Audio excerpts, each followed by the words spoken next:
I'm working essentially the darkest area of this eye. And so I'm going to work with essentially the lightest lines that I can possibly create. And I could go back and re-ink if I get them too dark or too light, but I do tend to work pretty slow on eyes, just to build it up very gradually. It gives me a little bit more control than trying to do it quickly. And they really are vital to the piece, whether it's an animal or a human. Eyes are absolutely vital. Even the lack of them.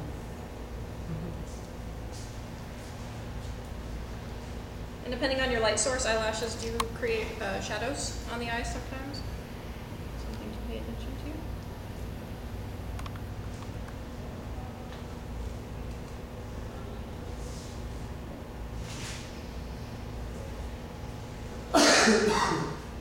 Now to get some of these really subtle areas that are on the inside of this eye where it's almost black but not quite black, I will essentially use stippling, which would be just tiny dots. I'm trying to create the illusion of something that's lighter than black, but I don't want it to really stand out. And I do a moderate amount of stippling in really dark areas.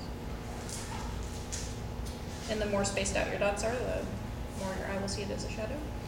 Alan, you can take it out of the plastic. Just this.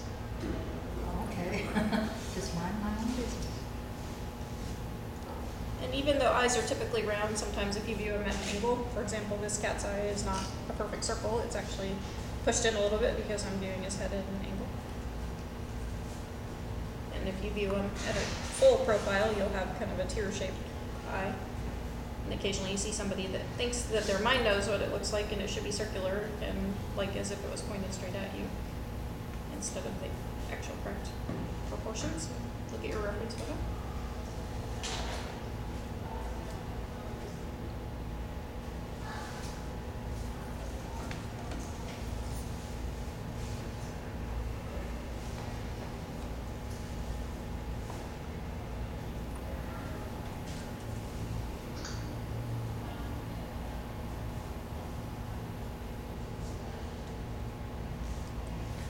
Some of the big cats have a lot of striation on the insides of their eyes where they have these lines that go along the edges. And typically if I'm going to do that, I would actually still scratch the whole eye to essentially make the whole thing look smooth and then go back with a pen or go back with diluted ink and add that line back in. However, you could also do it in advance and think about where it would be and leave that area darker. So that's not a completed eye, but that gives you a pretty good idea of how I do an eye. I would pretty much from this point just continue to refine it and try to make it look smoother and smoother. And once I get the fur in around it, it'll look a little bit better too. This might be a good time to say something that my husband actually discovered. I'll be working on, say, the eye, and it's not looking right. It's not. I'll keep working on it and starting to overwork. And I keep working on it. And finally says, leave it alone and work on the area around it. And I will, and it'll look just fine. There was something about the area around it that was making it look bad. So instead of, pushing it until you've ruined it, drop it and just continue on to some other part. He's a good advisor.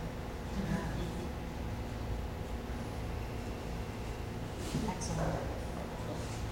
Thank you, Cathy. Yeah. I wanted that eye. And if you're going to color it, for example, like the snow leopard I did where the eye was colored, I actually would take it quite a bit lighter because like when we're coloring anything, the black lines in between will make it appear darker than what the ink will look without it. So I would continue to take it lighter, to a lighter value or shade than I would if I was leaving it as a black and white piece. Absolutely. Every demo belongs to the hostess.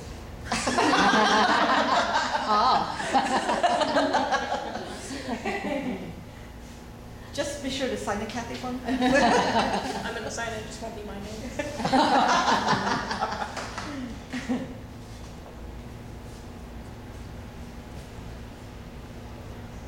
Actually, before we move on, so that's how I do light colored eyes. However, a lot of animals or people, but people, of course, have the way around their eyes.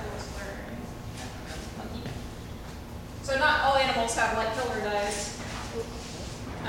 Some of them have dark eyes, and those can be a little bit more of a challenge. And again, you have to essentially just use the area around it. This piece is eventually going to be colored, so I'll probably take the eyes a little bit lighter than they are now. However, even so, the catch lights are important to adding as the little highlights that are underneath, just add that liquidness, and the skin that's around it tells us visually that that's his eyelid, and that adds shape and form to his eyes.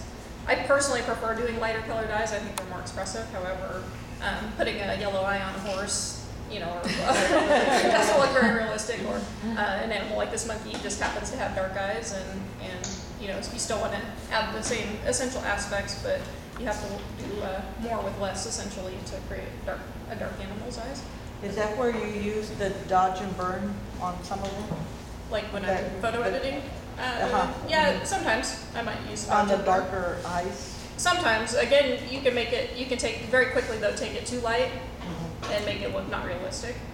So in this case, I did a lot of kind of stippling type of technique. I don't know if you can zoom in on that and see how small those dots are, to do it rather than true lines like I was doing on the tiger's eyes where I was radiating out, because I want this to be much more subtle and subdued.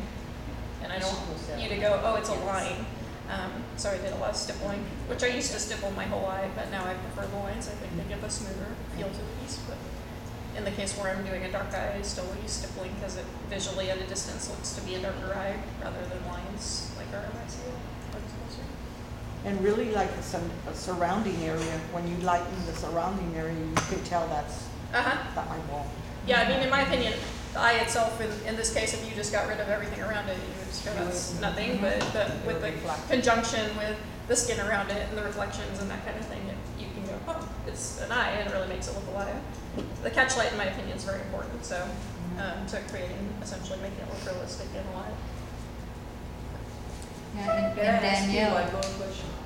Sorry. No, it's good. In Danielle, she didn't have a highlight in one of her eyes. That my granddaughter there, and because her eyes are so dark, there's just no way you could put anything in there. I don't know if you'll get a lot of glare on that. And on the flip side, there may be an instance where you don't want to add a catch light if it's in really heavy shadows. It doesn't look believable if there's a really bright highlight in an eye that is obviously heavily in shadows. However, I still will sometimes go in there and put a few lines as if there's a catch light, and then tone it down so that it still tells us that there's some sort of liquid reflection on the eye. I just don't want it to be the bright white that I would when it's just a clear, visible eye like it is on the tiger or even on the monkeys. This was one where there was actually bars in the reflections, and I chose to go in there and just simplify it. Excellent. I believe that's all I have on eyes. Just use your eyes and you're good to go. Did you draw the eyes?